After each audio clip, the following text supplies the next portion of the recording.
bàbá wa rólóṣèlú tó nítumọ̀ láyé ẹjẹ́ apẹnupọ̀ ká kí ikú sẹ́ ẹni ọdún bá bá láyé orin ọpẹ́ ló yẹ ká kọ fólúwa ọba ẹni Èdùmàrè bá fún láǹfààní tó rọ́jọ́ ìbí ẹ̀ láyé bọ́ bá dúpẹ́ tó kọrin ọpẹ́ fólúwa ọba kò léèwọ̀. Mr. Oyèrìndé Káyọ̀dé ọmọlẹ́wà number 1 Sanjay KSJ Media ni mo wí ooo olówó orí ọkọ Mrs. Nam Olúwakẹ́mi ni mo wí un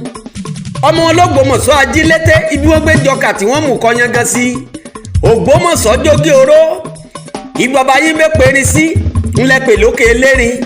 ibi ẹ pàfọ̀n sí ńlẹ́pẹ̀ nísàlẹ̀ àfọ̀n ibi wọ́n pọ̀rá sí ni wọ́n pè nísàlẹ̀ ọ̀rá bàbá yín wá jagun títí tí wọ́n fa pòrọ̀ sọ́jà jagun ogun òjàjàjà kókó Ògbómọ̀ṣọ́ ajílété rí aya tó dáa púpọ̀ lókè èpè bàbá afẹ́tí ẹ̀ máa ń dá gọ̀jọ̀gọ̀jọ̀ bàbá Kẹ́hìndé èjìrí ará àsokùn ni mo wí o bàbá Ìdòwú bàbá Àlàbá máa jẹ̀gbádùn yọ̀tọ̀ mi alága YPP ní Kwara State kárí ayé àwọn ti Charles Fẹ́mi Fọláyàn Kwara State YPP chairman ni mo wí un àwọn ti àkànṣí ìjọba Jálàbí àwọn tàlájì Sàùtí Arẹwà àwọn ti bàbá mi Papiluwẹ̀ ni mo wí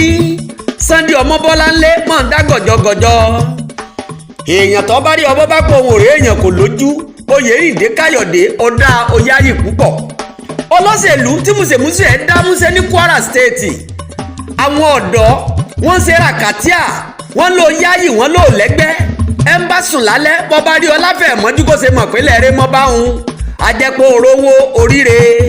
èèyàn tó bá rí number 1 Sanjay KSJ Media ẹbọ onítọ̀ ń dà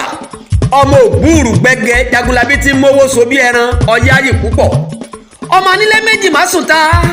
bẹ́ẹ̀ sọ pé ọmọ Esie ní Kwara State kò nírọ́ o bẹ́ẹ̀ lọ́mọ Iree alálùbọ́sà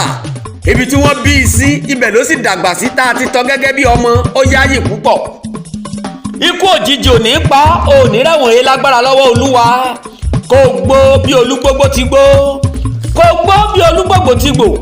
kò gbó bí àgbàkan tó gbógbógbó tó fọmọ owó sagbára ọmọ owó yọ́yọ́yọ́ dọ́kínní àníkún owó àníkún ọ̀rọ̀ lọ́dọ̀ tiẹ̀ Elédùmarè ò ní jẹ́ orá máyé mo fẹ́ kó o sàmí wìtìwìtì ọmọ ẹlẹ́rìí àjọbọ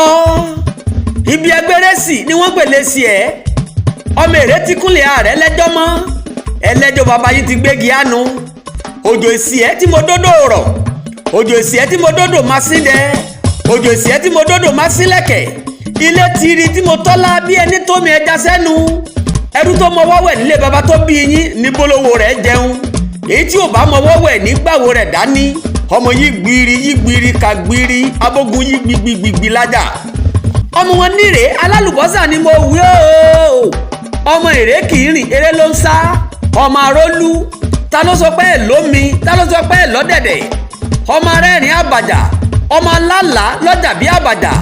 ọmọ olòṣì ṣubú ó bú sẹ́rìn ọmọ bolówó bá ṣubú ariwo ẹkún ata ará òrí ìpólé ọmọ òtẹ gbogbo sómi soroso láwẹ̀. ẹ rí o Mr. Oyèrìndé Káyọ̀dé ọmọlẹ́wà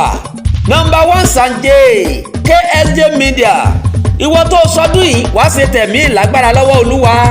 èmi ọba gbogbo Akéwì mo ní òdòdó ayọ̀ rẹ ò ní rẹ̀ dànù.